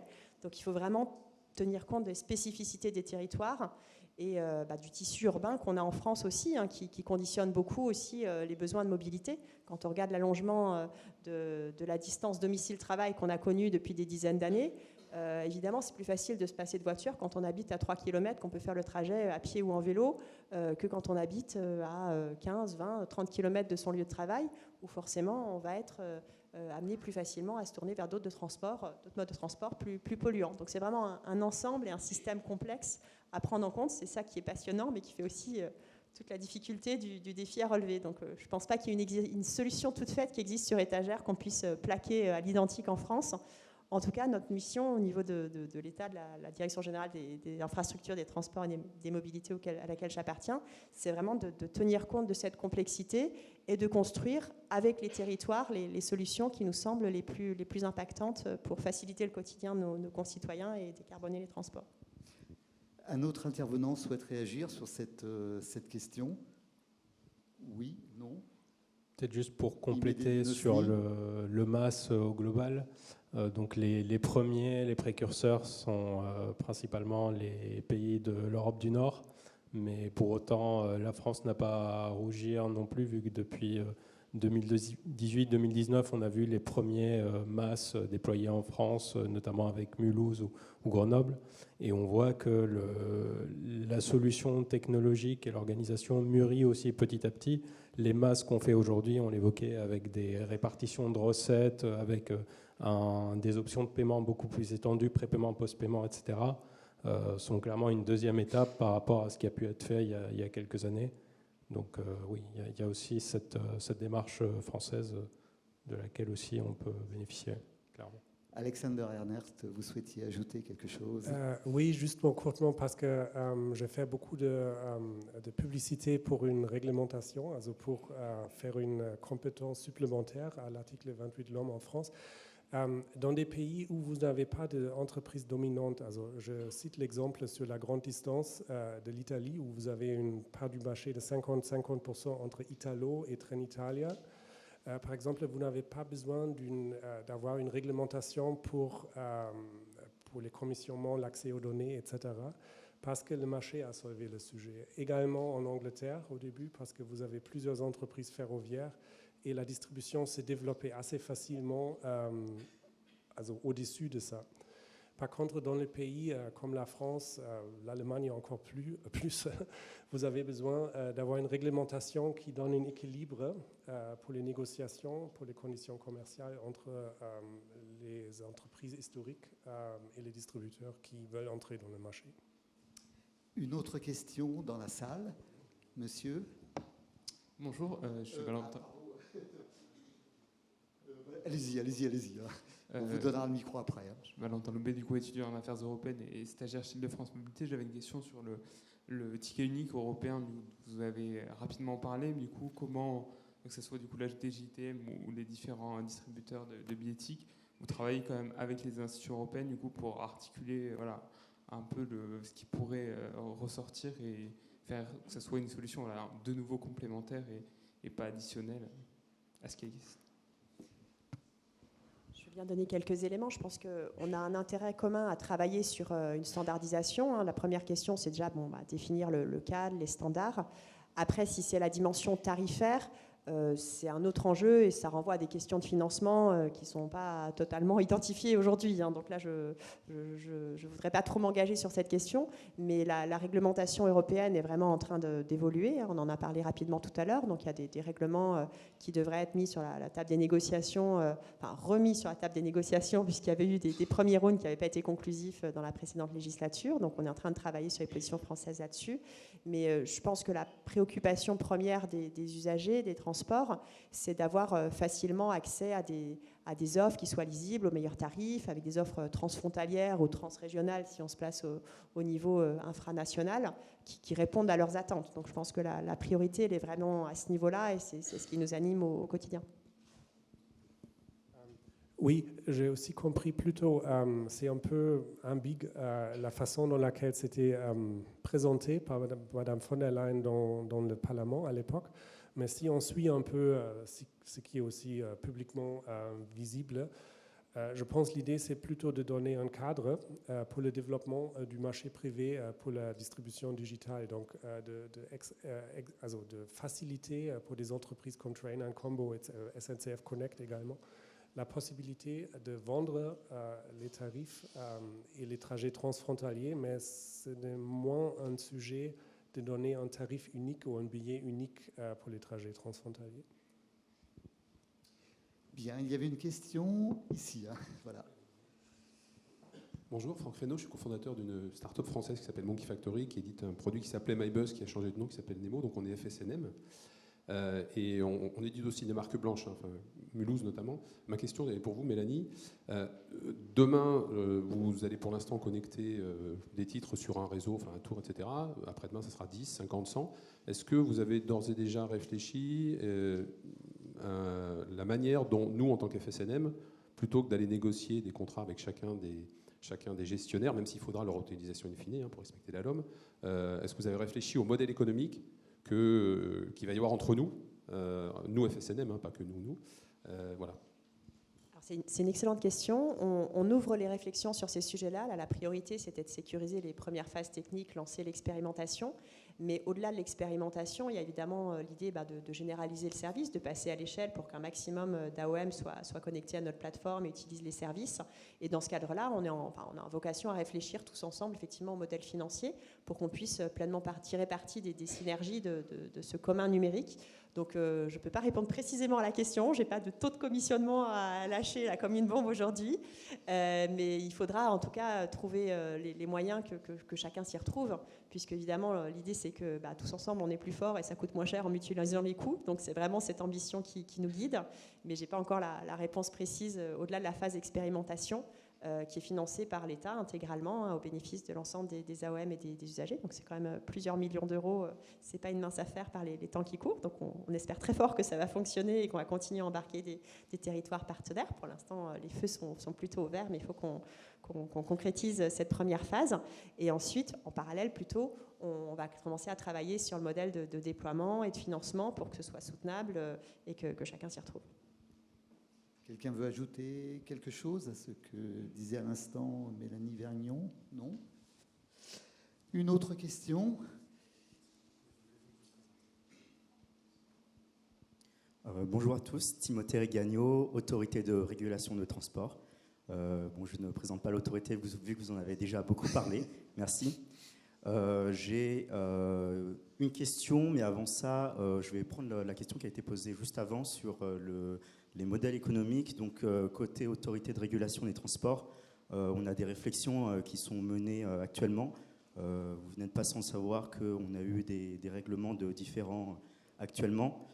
Donc, en fait, on a des études qui sont commandées, qui devraient être rendues, en tout cas publiées pour 2026. Donc voilà, il y a des réflexions qui sont bien menées, en tout cas sur les différents modèles économiques et l'espace qui peut être offert. Donc voilà pour ce premier élément. Ensuite, ma question va être plutôt destinée à Monsieur Ernert sur le droit des passagers, plus précisément. Effectivement, il y a le règlement européen des droits des voyageurs qui définit certaines exigences, notamment sur la correspondance.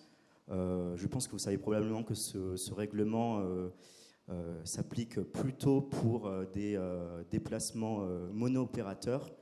Toutefois, ce règlement s'intègre en fait plutôt dans une ouverture à la concurrence, donc avec des trajets qui seront plutôt multi-opérateurs. Ma question, c'est de savoir comment imaginez-vous actuellement ou à l'avenir les solutions de services numériques qui permettraient d'assurer ce droit des voyageurs pour des trajets multi-opérateurs. Merci. Oui, merci pour la question. Elle est très discutée à Bruxelles à l'instant. Donc, comme Train, je peux vous dire, on veut faire le mieux pour donner aux clients une possibilité de continuer le voyage et de trouver le bon moyen de continuer le voyage et de lui aider d'avoir des solutions. Le sujet qu'on ne peut pas faire, c'est de lui payer le billet après, ou l'hôtel, ou quelque chose comme ça, forcément parce que les économies actuelles sont très mauvaises. Ça, c'est le premier sujet pour les plateformes indépendantes. Les taux de commission sont tellement bas qu'on ne peut pas gagner de l'argent en Europe. D'abord, donc on ne peut pas endommager en plus les clients, donc c'est la fin de notre commerce, en effet. Après, je pense qu'il est important de regarder aussi qui est le problème. Le problème, ça existe entre les opérateurs parce qu'il y a un opérateur qui est en retard, il y a un autre qui n'est pas en retard. Comment est-ce qu'ils font les connexions de ce sujet?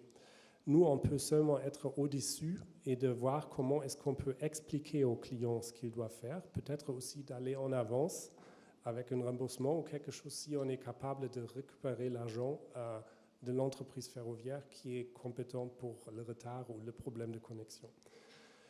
Donc je pense que c'est déjà bien que les entreprises historiques ont un agrément, une convention sur la continuation du voyage qui existe, je pense, entre la SNCF sûrement, mais je ne sais pas exactement si c'est Deutsche Bahn, etc.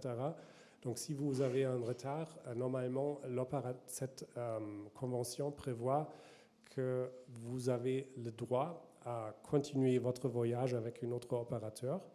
Malheureusement, ce contrat n'est pas encore valide pour tous les opérateurs ferroviaires qui existent, mais j'espère que peut-être ça va avancer. Et pour l'instant, dans la réglementation européenne actuelle, comme elle est présente, il y a la possibilité pour les plateformes numériques multimodales de dire aux clients, c'est important, je ne suis pas compétent pour des problèmes sur votre voyage, donc on ne peut pas vous rembourser pour ça. Mais quand même, comme je l'ai dit, on veut toujours essayer de faire le mieux pour nos clients. On a des services après-vente où il y a des gens qui parlent toutes les langues européennes et qui peuvent aider aux clients. Quelqu'un souhaite ajouter quelque chose? Maître Ranginet, peut-être? Non? Sur ces questions de droit. Non, j'ai pas grand-chose à rajouter. C'est effectivement sur la problématique du billet direct, en fait, et effectivement, ça me paraît être une bonne solution finalement que les entreprises ferroviaires, parce que c'est avant tout le ferroviaire qui est concerné, se mettent d'accord en cas de correspondance manquée et de régler finalement la question de l'indemnisation du voyageur. Une autre question? Oui.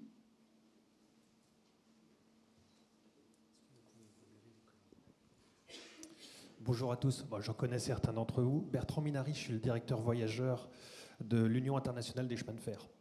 Donc on est sur des sujets de standardisation depuis très longtemps. C'est le monde historique des railways qui s'est ouvert. Et une partie des solutions dont on a abordé ce soir ont déjà été traitées dans le cadre de l'international, ou le sont déjà. Donc moi, ma question, quand je vous entends parler, je fais très attention à ce qu'a dit Mélanie tout à l'heure. Elle a parlé de la continuité tout en garantissant le nouveau monde. Et je crois que c'est là la vraie solution. On travaille d'ailleurs ensemble pour préserver l'existant et rentrer dans le nouveau monde. Je crois que les opérateurs ont compris que le monde avait changé et qu'ils sont en train d'ouvrir à des tierces parties.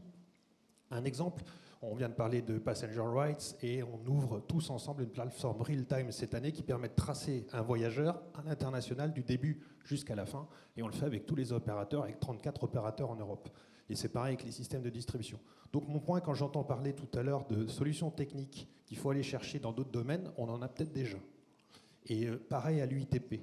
Donc je me dis juste, j'en ai pas entendu parler ce soir, est-ce que c'est, je sais qu'avec Mélanie on travaille ce sujet-là, donc ça c'est bon, mais je voudrais bien l'entendre aussi des fournisseurs parce qu'on a sûrement des choses à travailler ensemble dans ces domaines-là. Et donc ma question c'est l'international et ses standards internationaux.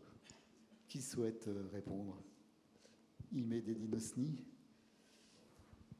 Alors par rapport aux standards internationaux, je peux mentionner par exemple les travaux en cours sur le GT6, sur la standardisation des API masse et notamment pour la distribution, où une partie du travail est de faire un mapping entre les différents standards OSDM et transmodèle pour les retranscrire dans ce standard qu'on souhaite national pour la distribution. Donc en fait, un certain nombre de standards internationaux sont pris en compte pour les travaux nationaux, Maintenant, dans certains cas, les standards internationaux ne sont pas adaptés tels quels pour l'utilisation et il y a une retranscription avec des modifications à faire pour répondre pleinement aux enjeux nationaux.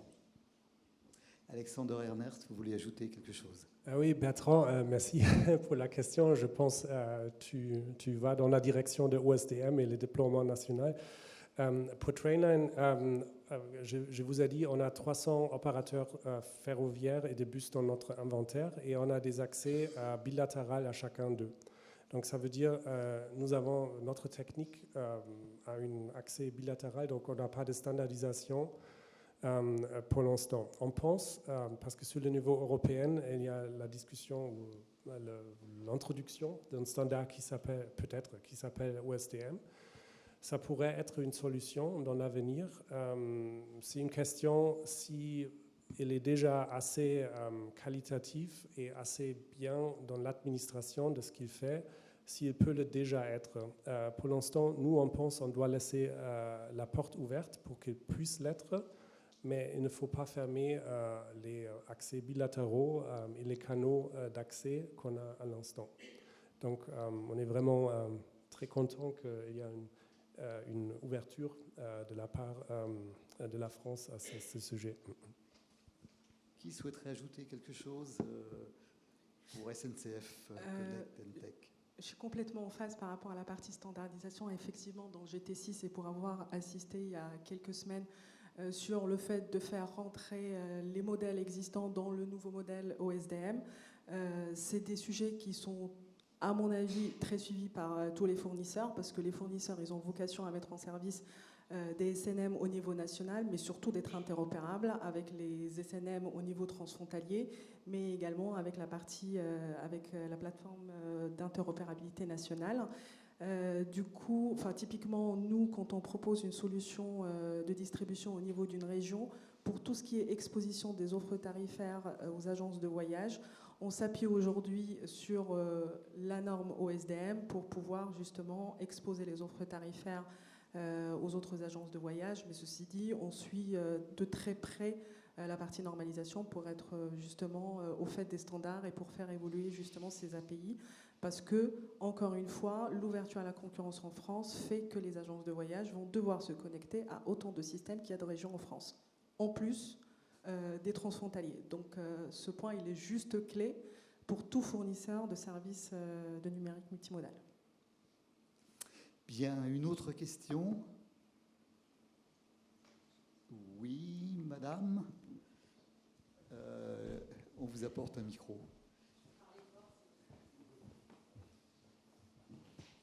Et en attendant que le micro arrive, j'apporte un tout petit complément. Oui, Une des intérêts du titre unique, c'est justement pour simplifier le fait que les FSNM se connectent aux services apportés par chaque AOM, c'est justement d'avoir un ensemble qui soit regroupé à travers la plateforme nationale d'interopérabilité pour éviter de faire du one-to-one à chaque fois et que tout le monde converge vers une structure partagée. C'est bien ça l'intérêt. Oui, bonjour. Valérie Mafiolo, je m'occupe de billettique et de relations clients sur l'application Bonjour RATP. Donc j'ai deux questions plutôt billettiques, à la fois Mélanie et Solmaz. C'est comment est travaillée la place d'Apple, des GAFA, mais surtout d'Apple, dans cette plateforme, on va dire globale. Aujourd'hui, de ce que je connais, moi, sur la partie Île-de-France, Apple a une place à la fois de plateforme technique, puisqu'on ne peut pas utiliser ces titres si on ne charge pas ces titres dans l'app carte, et en même temps de forme de SNM, puisqu'ils vendent aussi des titres. Dans le cadre donc, du coup, de cette plateforme nationale, comment se travaille cet aspect-là. Et l'autre point, c'est sur la relation client. Et là, c'est plutôt d'un point de vue plateforme. Souvent, on s'intéresse à la relation client une fois que le produit est développé. C'est pas que des personnes, c'est aussi des solutions. Et comment, du coup, c'est pensé aussi aujourd'hui. Je peux essayer quelques éléments de réponse, petite ébauche, mais j'ai sans doute pas la réponse à tout. L'Île-de-France, c'est vraiment particulier. Donc, font partie des territoires avec lesquels on va commencer à discuter avec IDFM, mais ce n'est pas la première vague de territoires d'expérimentation, parce qu'il y a quand même des complexités inhérentes au réseau francilien, notamment le fait que le réseau soit fermé. Ça pose des problèmes de compatibilité de la partie applicative avec le système de validation. Donc, on commence plus modestement par des réseaux ouverts où on a moins de problèmes de compatibilité avec les équipements billettiques, même si on va reprendre aussi des briques NFC, etc., pour que la partie applicative que soit chargée dans le téléphone ait vocation à être compatible avec les systèmes de validation des différents AOM, sans engendrer évidemment des nouveaux investissements en matière de valideurs et de billettique pour ces derniers. Donc ça, c'est un élément important. Alors, au niveau d'Apple, je ne sais pas si tu as la réponse, Salmaz, qui est aussi notre AMO et notre conseil juridique sur titre unique, donc je renvoie la question sur elle. Mais voilà, il y a une question de qualification. Est-ce qu'ils sont FSNM ou pas Je ne voudrais pas dire trop de bêtises sur le sujet. C'est un point qui mérite d'être regardé attentivement parce qu'il est loin d'être simple. Je ne vais pas dire de bêtises. Mais en tout cas, aucune piste n'est exclue et la DGITM, en tout cas, réfléchit à toutes ces solutions-là, notamment l'Apple Wallet. Et évidemment, ça fait partie des possibilités. Mais à ce stade, ça ne paraît pas être un élément, j'ai envie de dire, bloquant pour la poursuite du projet. On dirait que c'est plutôt un plus. Voilà. En tout cas, c'est d'ouvrir le projet de manière vraiment ouverte à un maximum d'acteurs pour qu'ils prennent tout son sens. L'idée, c'est pas que ça reste un petit projet élitiste, mais vraiment d'offrir une brique d'interopérabilité à laquelle un maximum d'usagers, qui soient côté AOM, usagers finaux ou côté professionnel FSNM, puissent se connecter. Pour éviter justement que chacun ait à discuter en bilatéral avec l'ensemble des autres intervenants, parce que là, vous avez une combinatoire qui fait que chacun va passer un temps considérable dans des négociations one-to-one et personne ne va s'en sortir. Et au final, c'est l'usager qui va en payer le prix, parce que ça va devenir complètement incompréhensible. Bien, nous sommes maintenant parvenus au terme du temps imparti pour cette table ronde. Avant que l'on se quitte, je souhaiterais remercier très chaleureusement les intervenants de ce soir pour la qualité des échanges que nous avons eus. C'était réellement passionnant. Je voudrais également vous remercier, chers amis du public, pour les questions que vous venez de poser et qui également étaient tout à fait intéressante, tout à fait pertinente. Je vous donne rendez-vous pour une prochaine conférence de VRT. En attendant, le plus important, portez-vous bien et à bientôt. Au revoir.